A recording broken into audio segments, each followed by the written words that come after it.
สบายดีพี่น้องบรรยากาศฝนตกลิ้นเนาะ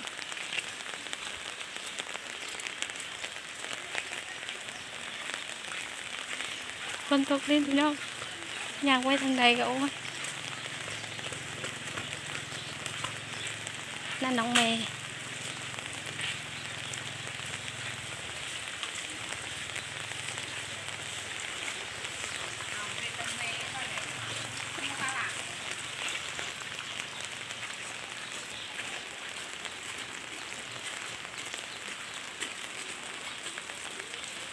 บรรยากาศฝนตกลิ้นพี่น้อง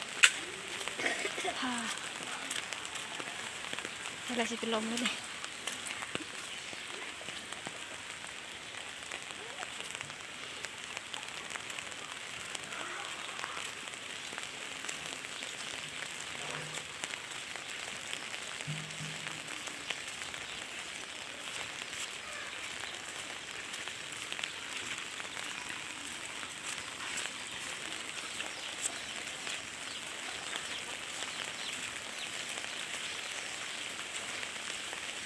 มหามิยาเนาะมหาสาวนาวิยา